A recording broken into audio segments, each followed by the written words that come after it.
Muslim? Or were these different kingdoms maybe at war with one another, basically did not have any sense of imagined community, but rather were competing? Thank you for that question, because that's exactly the next point I want to get. So you had then, by the late 19th century, the emergence of a new generation of quote-unquote Malay Muslim reformers. There's a wonderful book on Syed Sheikh Al-Hadi, which is published by the Malaysian Sociological Research Institute. It's something you definitely need to get in your library here. It's called The True Pride of Syed Sheikh Al-Hadi. The True Pride comes from, it's a title from one of his maqalas, Teriak Sebenar, The True Pride of Syed Sheikh Al-Hadi. His contemporary was Syed Tahir Jalaluddin.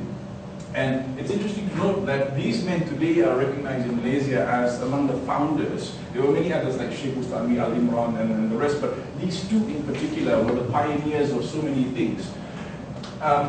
They were the pioneers of the modern Muslim press. The first Malay Muslim or Peranakan Muslim magazines and newspapers that were published in Singapore, Malacca and Penang were published by them. They were also the pioneers of modern madrasah education. And this is why in Malaysian context you have to pay attention to the distinction between two different terms, which in Indonesia may mean the same thing. But in the Malaysian context, madrasah specifically means a modern religious school. Pondok, by definition, is negative. It implies, backward traditional education that relies almost exclusively on kitab kuning texts. Syed Sheikh Al-Hadi and Syed Tahir Jalaluddin were the pioneers of both modern printing in the Malay Peninsula and also the modern madrasah, Syed Tahir Jalaluddin. And they began, and again, it's very interesting to see how, working through the parameters of what was really a colonial administrative structure, they also used this colonial administrative structure. Because they were residents of Malacca and Singapore, they were therefore residents of the Strait Settlements, and they could move freely between Penang, Malacca and Singapore.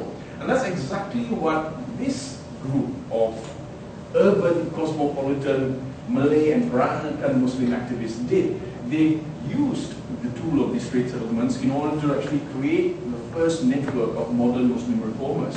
Syed Sheikh Al-Hadi and Syed Tahir Jalaluddin built their madrasas in Singapore, Malacca and Penang.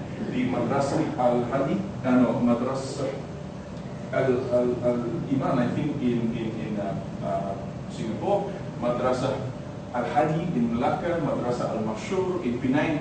These were the first modern madrasas. They were madrasas which had a printing press, and these were madrasas that had a modern curriculum. They were teaching English, for instance. They were teaching music.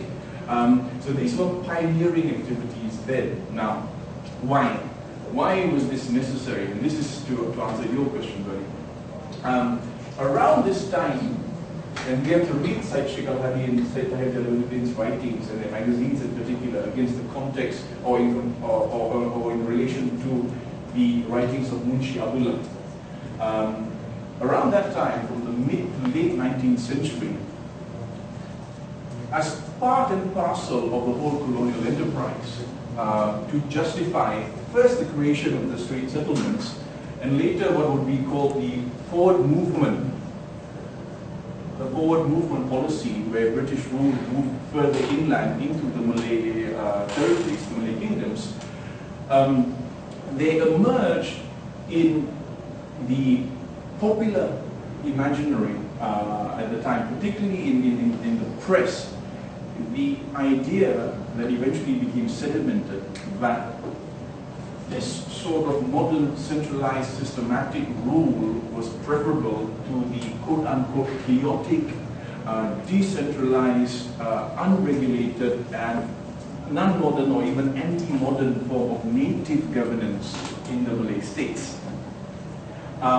So to a large extent, the first generation of the Malay Muslim reformers internalized this colonial mindset, and they too began to view their counterparts who lived in the Malay kingdoms in the same terms. In other words, they saw Malay rule, traditional Malay rule, as being disorganized, chaotic, anarchic, prone to violence, prone to rebellion, and of course, these rebellions were in fact going on. So if you were to look at the biographies of Al-Hadi and Jalaluddin, and you read them in conjunction with Munshi Abdullah,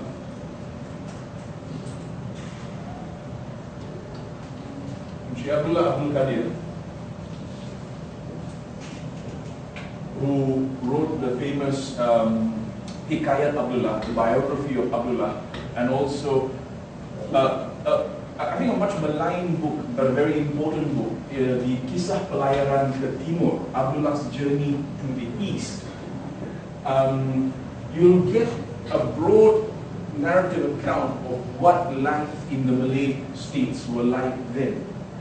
For those who were living in the Strait settlements, cocooned from the developments of the Malay kingdoms and protected by British secular law, the Malay kingdoms then were being presented to them as a sort of